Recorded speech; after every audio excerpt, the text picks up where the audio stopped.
ফ্যাসিবাদ বিরোধী সংগ্রাম, হাজারো মানুষের আত্মত্যাগ ও স্বৈরাচার হাসিনার নিষ্ঠুর দমনপীড়নের ইতিহাস তুলে ধরতে নির্মিত জুলাই গণ অভ্যুত্থান স্মৃতি জাদুঘর সাধারণ দর্শনার্থীদের জন্য উন্মুক্ত করে দেওয়া হয়েছে।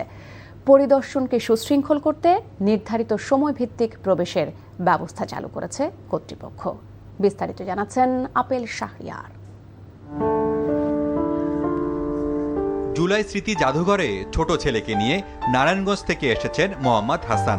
জাদুঘরের প্রতীকী গণকবরে খুঁজে ফিরছেন 19 জুলাই উত্তাল দিনে যাত্রাবাড়ি এলাকায় ঢাকা চট্টগ্রাম মহাসড়কে গুলিতে শহীদ বড় ছেলে সজল মিয়াকে। আমাদের অনেক আগ্রহ ছিল জিনিসটা দেখার জন্য। আমাদের সারা বাংলাদেশের শহীদের স্মৃতিগুলো এখানে কিভাবে আছে, কোন জায়গায় কী ধরনের স্মৃতিগুলো আছে দেখার জন্য আমাদের খুব আগ্রহ ছিল। আজকে চলে আসি, ওর মারও অনেক আগ্রহ যে আমার সন্তানের স্মৃতিটা কোন জায়গায় আছে একটু দেখতে চায়। সকলের জন্য জাদুঘরটি উন্মুক্ত করে দেওয়ার প্রথম দিনেই ফ্যাসিবাদী নিষ্ঠুরতার নির্মম ইতিহাসকে কাছ থেকে দেখতে শহীদ পরিবার সহ নানা শ্রেণী পেশার মানুষের ঢল নামে। কেউ খুঁজছেন স্মৃতির পাতা, কেউ ফিরে যাচ্ছেন জুলাইয়ের উত্তাল দিনগুলোয়। স্মৃতিগুলো সংরক্ষণ করা হচ্ছে, এটা ভবিষ্যৎ প্রজন্মকে অনুপ্রাণিত করবে জুলাইকে ধারণ করতে। এখানে এই জাদুঘর দেখতে আসছি, খুবই ভালো লাগতেছে। অনেক ভালো লাগতেছে, যা বলার মতো না। যে আমরা যেটা করছি আসলে ভিতরে এসে দেখতেছি না, সেটাই অন্যরকমের দেখতেছি। জাদুঘরের মূল ভবনের নিচতলায় রাখা আছে আওয়ামী ফ্যাসিবাদী শাসনের দমন পীড়নের স্মৃতিচিহ্ন।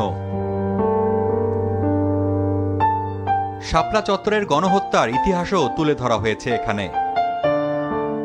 গণহত্যার ডকুমেন্টারিতে বেসরকারি টেলিভিশন চ্যানেল এনটিভির সংবাদের ফুটেজও রয়েছে। যে রুমে বসে টেলিফোনে ফ্যাসিস্ট শেখ হাসিনা গণহত্যার নির্দেশ দিয়েছেন, সেখানেও উৎসুক মানুষের ভিড়। শুনছেন কিভাবে নাগরিকদের হত্যার আদেশ দিয়ে মসনদ রক্ষার শেষ চেষ্টা করেছিলেন শেখ হাসিনা। ভবনের দ্বিতীয় তলায় রাখা আছে জুলাই বিপ্লবের নানা আলোকচিত্র, সংরক্ষিত দলিল, ব্যবহৃত সামগ্রী আর শহীদদের স্মৃতিচিহ্ন। যেই জিনিস দেখলাম আমার জীবনে, এটার ভিতরে এমন জিনিস আর জীবনে দেখতে পারতাম না। প্রতীকী আয়নাঘর এখানে খুব সুন্দর করে তুলে ধরা হয়েছে আয়নাঘরের ভয়াবহতাটা।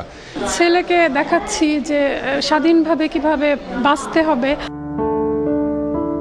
হাসিনার বেডরুমের একটি খাট স্থান পেয়েছে জাদুঘরে। খাটের ওপরে রাখা আছে সৌদি প্রবাসী আবু ইসাকের রক্তে ভেজা শার্ট, গেঞ্জি ও প্যান্ট। প্রতিদিন সকাল 11টা থেকে 6টা পর্যন্ত অনলাইন কিংবা সরাসরি এসে টিকিট কেটে প্রবেশ করা যাবে জুলাই স্মৃতি জাদুঘরে। রক্তাক্ত জুলাই গণ অভ্যুত্থানের ঘটনা প্রবাহ, সংগ্রাম, আত্মত্যাগ ও জন আকাঙ্ক্ষার ইতিহাস সযত্নে রাখা হয়েছে জাদুঘরে। দর্শনার্থীদের প্রত্যাশা শুধু অতীতের স্মৃতি সংরক্ষণ নয়, বরং আগামীর বাংলাদেশ বিনির্মাণের জন্য যে পদক্ষেপগুলো নেওয়া প্রয়োজন, যে মুক্ত চিন্তা, মানবিক মূল্যবোধ, গণতন্ত্রের আঁতুড়ঘর হিসেবে থাকবে এ জাদুঘর। Apple Shahriar, NTV news, July স্মৃতি জাদুঘর, ঢাকা।